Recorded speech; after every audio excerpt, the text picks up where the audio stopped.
could. Okay. First question would be about why Marxists should listen to feminists, or why they should be interested in what feminists have to say. What do feminists have to offer Marxism? This question worries me because feminist usually then means organized and already thoughtful. And if they're not Marxist in some sense, feminists like that have decided to be anti-Marxist. So it's a problem, right? Should they listen nonetheless? I believe that we do far too little listening on the left and don't therefore know what bothers people most until it erupts into a mass demonstration. But many things affect people. We could be doing much more by looking about what they're talking about on social media from the point of view of scraping the social media to understand what is agitating people. Google allows you to do this. They have data. They're studying all the time. One way they found out about racial discrimination in the U.S. was to study how many people Googled the word nigger, right? And they found this incredible correlation between that and voting for Trump in electoral areas. And the same thing can be done by saying, well, what are people bothered about now? I don't know. I mean, this question, I've decided it must be the NHS, but I want to know what, I want to see what they say. And listening means we just do too little listening. I say that as somebody who talks a great deal, but I know that that is not what the left did. As I understand it, what I wouldn't call it the victory, but the Labour Party doing so much better than expected in the spring elections, and with Corbyn, was that the Corbynistas got an infusion of Bernie Sanders supporters who said, it's in the newspapers, don't go on the doorstep and just say, are you going to vote Labour or not? Okay, I tick you off. Listen, ask people what's bothering them, relate to that. And they trained a bunch of people. I want to know if this really happened. They trained a bunch of people, and I know how it used to be. I don't know how you do it in Germany, but in Britain, unlike the United States, it was a very strong tradition of going around to knocking up, that is, it's called. In America, that means getting somebody pregnant, but here it means knocking on their door. And you do it first so you know who your supporters are, and then an hour before the polls close, you go around with a car if you have to, or a wheelchair, and you get them to the polls. It's one of the reasons that Brexit failed, by the way, or that is, Brexit succeeded and Remain failed, was that there was no such campaign by any political party or the movements to get voters out. I know that I was very bothered when I went to the empty polling station in Bloomsbury, the student area, which should have been mobbed even at 3 o'clock in the afternoon. And the woman asked me for my voting number, and I said, you can have it, but nobody came round to my block of flats. So, the point is going around door to door, talking to people, it used to happen. But now we don't do it very much. So, with women, listening to feminists means reading what they actually write. But as I said, defining yourself as a feminist and not a Marxist almost means feminist, anti-Marxist. And that's why I think that we had other speakers today also feel that allergy. It's not a trend. If you're an early feminist who's come along we don't have meetings like that, right? Where women come along just because they're interested. Maybe if we had one on childcare, which remains, in Germany, it certainly remains an issue, right? That is, you've got lots of childcare, but, it's closed at the lunch hour and things that, if I'm not mistaken, it isn't work-friendly, right? It still remains that way. But in Britain, too, we need a much better quality. You have to feel secure about it. Any one of those issues, and we don't do enough of that. We love to talk. That's what, you join the left because you like to talk. Learning to listen. I took a counseling certificate just so I would learn to listen. I guess the question comes from an experience or observation that, lots of Marxist groups are predominantly male. Yeah. And that there has been a lot of belittling of women, and whenever women bring up their their own position perhaps, or try to stress the women's issue. Yeah. It is, as the It- comrade said earlier, it's sidelined Right. as a secondary issue. Right. I think if you're saying what can Marxists learn from women, that's a different question.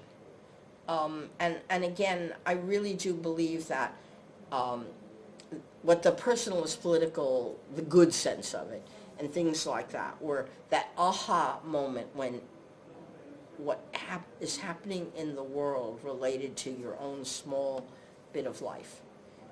An example is on understanding that women are, on average, in all the experiments we run, less confident than men. They take risks, maybe not so much.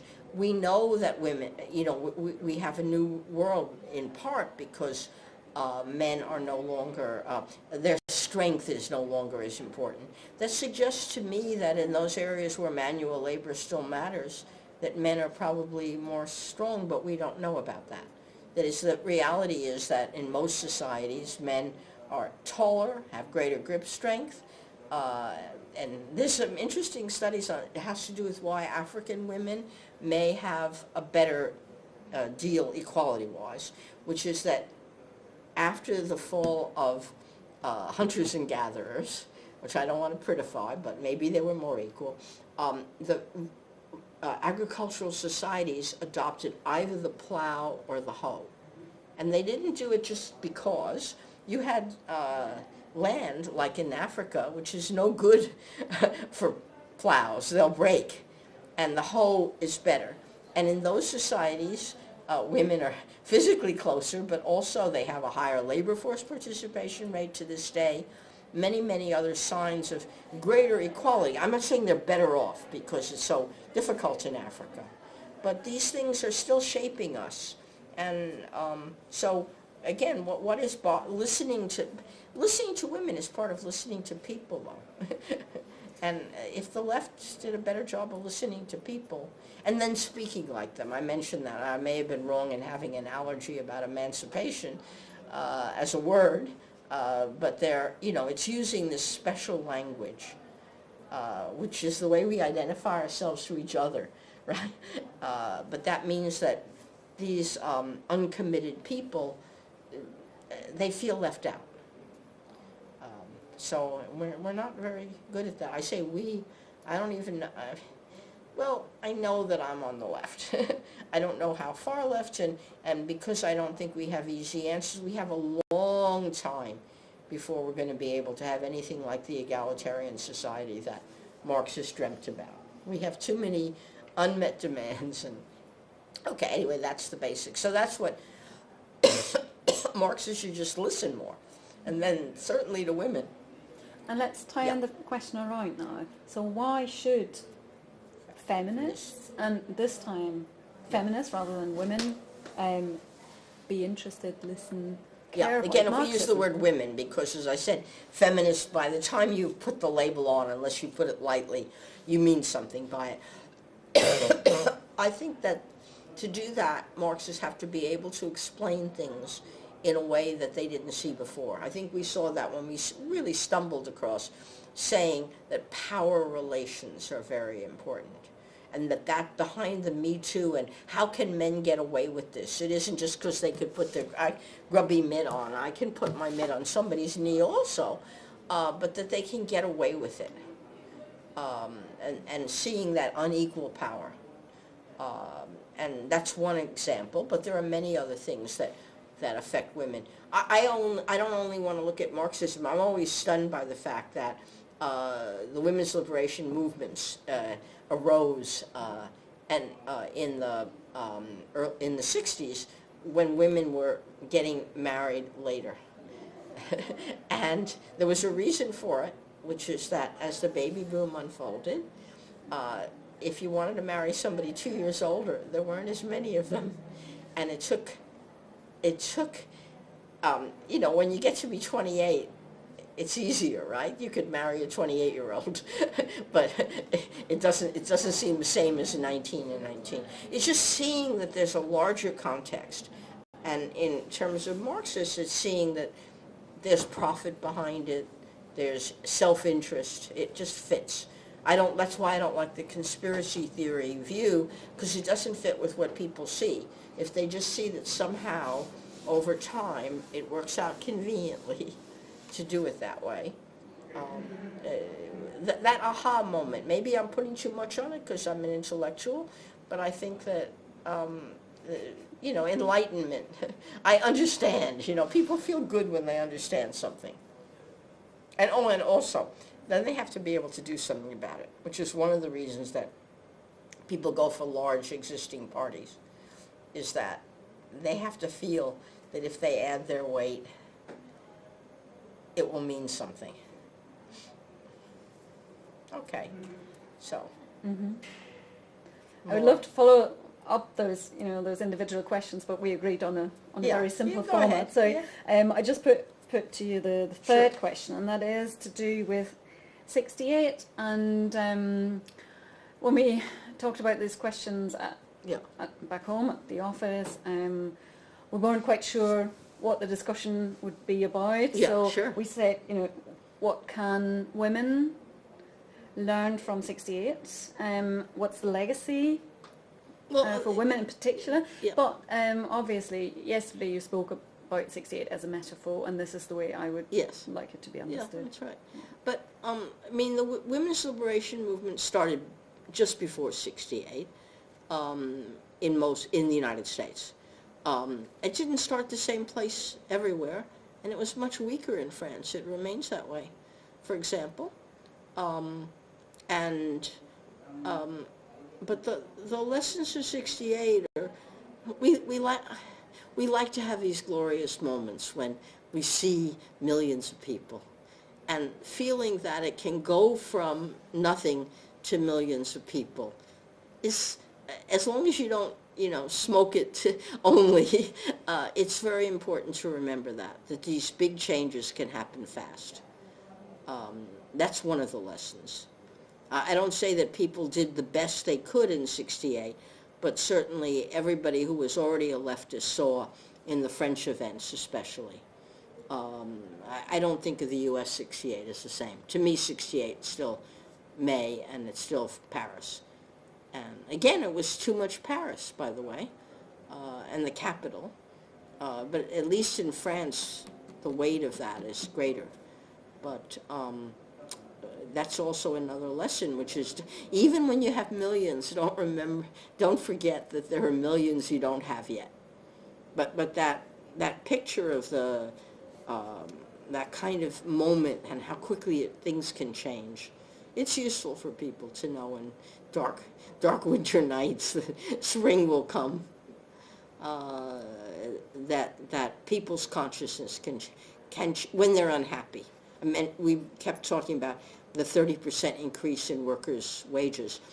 There was an American, whichever wing it was, not the CIA itself, but the information agency, had a very interesting study of why are all these workers voting for the Communist Party in France. And their answer was they're living so miserably. And so it was clear, and I remember when we were so much, it wasn't just that Americans were richer than the French, but British people were. And so this situation where, and we have it now, right? People are not happy. They've been taking cuts, and that's part of the expression towards fascism or towards right-wing movements in some countries. So it's important to address it, but it's very real. And so anyway, enough on that. So yes, there's a lot that both can learn, but I don't like the labels in the same way. I don't mean the Marxism, which has a tradition, but the feminist label, I guess I'll have to adopt it and make it my own, because it's not, I don't have a substitute. Women's liberation worked, but it doesn't anymore. It's too clumsy. We don't have another word. If we could invent one, sexism got in. I don't want to say I invented sexism. Many people did it simultaneously, but I still remember it. We were in a corner of a large, sort of like our great hall here at Goldsmiths, this large ballroom at the University of Washington, having in the corner of it a workshop, and people said, "Well, this male chauvinism, it sounds too odd. We need a better term to describe relations by men to women that are unequal. And I said, well, we have racism, why not sexism? And everybody went boom, and it sounded a little too much like sex, but we tried it on, and after a while it lost its connotation with sex. And sex was then much more, I know it was different, and that's why I was insisting on it. I remembered in Goldsmiths, where my husband also taught, and he used to attract the attention of the computer science students. He'd put up a notice here saying sex. And then he'd say, actually, it's not about that, but the homework assignment is due tomorrow. and it wouldn't attract anybody's attention now, I bet, right? Nah. You know what I mean. Not in the same way. I know what you mean. Not in the same way. You know, maybe that's good, maybe it's bad. But anyway, the attracting, it's learning how to do that is important. But so I hope that's helpful. It's a wonderful thing that you do. I'm much happier with the Rosa Luxemburg Foundation doing it. I've done a lot for the Ebert Stiftung in my life, and I always felt uneasy. I know they're not Noska and Scheidemann, and they didn't actually murder Luxemburg and Liebknecht, but I still... Not personally. Not personally, but still I always felt uneasy. So, it to me, it still represents why capitalism still has forces, because the way the German state manages this and keeps everything in Marcuse's style under control, you know, it's true. I don't want to go the other way, but you understand what I mean. There are benefits and there are I mean, problems with it. Actually, one of the problems, I was just realizing, I just remember, we were joking about this, but I had a friend this group where we wrote these books on Eastern Europe about, and Mats Carlson was then at the point at which he was first vice president of the World Bank. He had the problem that everybody was going to demonstrate in Prague and ruin their meeting. And we, sitting around, we said jokingly,